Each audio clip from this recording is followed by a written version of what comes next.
Christopher Luxon today announced a boost to capital spend in pre-budget speech. Capital expenditure, now they're being very nice here, they say new money set aside in the budget to maintain or upgrade assets, right?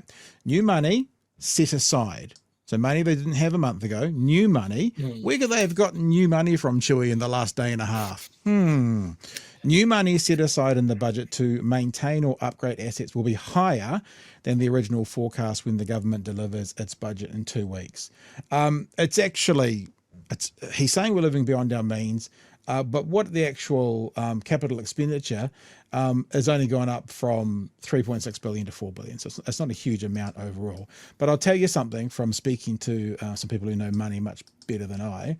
The reason it will very well be probably almost guaranteed that it's come from taking pay equity away from women is because capital expenditure is a one-off.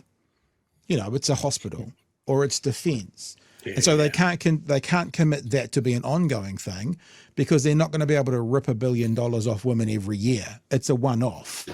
And so that's why it's gone into capital expenditure. Well, it's a one-off this time. And I thought, Chewie, whilst I haven't listened to it yet, they gave me a fright. The News Talk ZB political editor recaps the actual speech. They didn't show any of it on TVNZ that I saw, and I couldn't find anything on 3 either. But maybe we'll just give this a couple of minutes and see what the reporter from ZB had to say about the actual speech.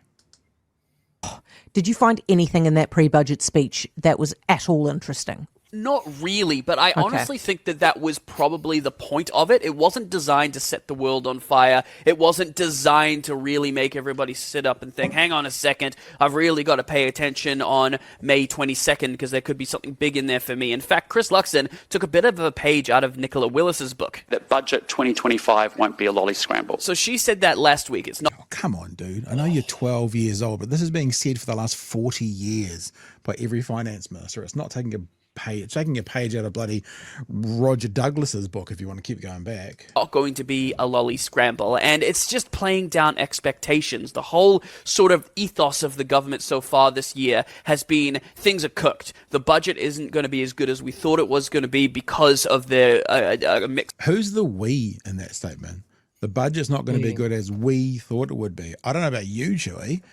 I haven't been thinking the budget would be good. Who's the we that he's talking about? Certainly not the royal we. No, it's not all of us. Of the economy and the books not being as rosy as they thought that they would be. So I don't expect any major big ticket items, and that's exactly kind of the message that Luxon was giving today. It's the exact same message that Nicola Willis is being conveying as well. There has been a little bit more, I say there's not a lot of money in the budget. We all know that there's a $1.3 billion operating allowance, i.e. more money coming into it. Yeah. But there's slightly more wiggle room now with these pay equity changes, but we're going to have to wait and see how much that actually... So ZB just spells it out. There's slightly more wiggle room because of these pay equity changes. In other words, it is all about the money. Is. I'll make more than all of that 10 billion clear at the budget. It is the case that the number of new initiatives in this budget would not have been possible without some of the savings we are making. Jason, it's more than 10 billion, isn't it? Have you managed to confirm that yet?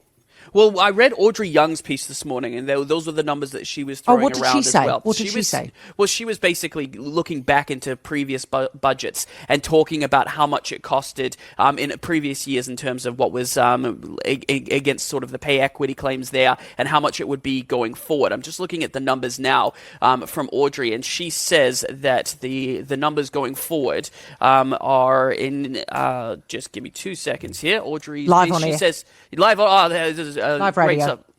She says that in last year's budget, the figure for the current year was $3.7 billion, followed by $4.6 billion for the next year, $4.3 for the following, and then $4.3. That's about $17 billion over 4 years, is what she said. I mean, that is huge, isn't it? So correct me if I'm wrong, too, but what they're saying is cancelling what they've cancelled within equal pay could save the government over 4 years $17 billion. Can anyone remember the number that they said they were giving back in tax cuts? And then add to that the number they said they'd give back to landlords. Let me remind you, it was $17 billion. So what they possibly have done is literally got women to pay for the tax cuts that they also borrowed for and for the landlord's reimbursements. Man, women are just so generous. You guys just give and give and give and give. And if they've found $17 billion, I'm saying if those Audrey Young numbers are correct, that is huge. How they've just found their $10 billion for defense, Chewie, just like that. Found it. No problems at all. So easy. Yeah, piece of cake off the back of women. We'll play a little bit more of this, see if there's anything else.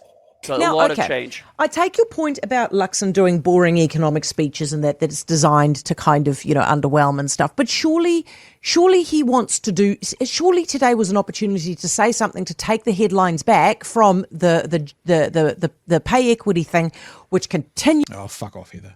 That's enough for you. Why would you suggest that they have to take the headlines away from one of the most egregious acts from any government in recent history, in modern history? I mean, why would you even think that that's something that needs to happen? You can go sit and spin. All right. I mean, come on.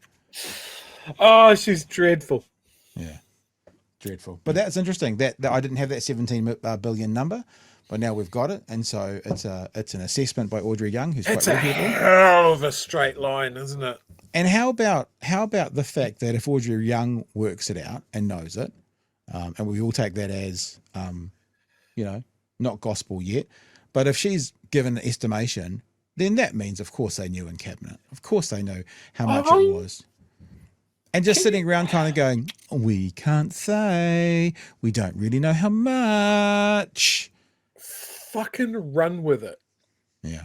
The government has spunked money up against the wall, been running around like they've had their fucking heads chopped off ever since, and then somebody has shat out the idea that we can get that money back from taking it from low waged women workers. That's fucking Disney villain evil.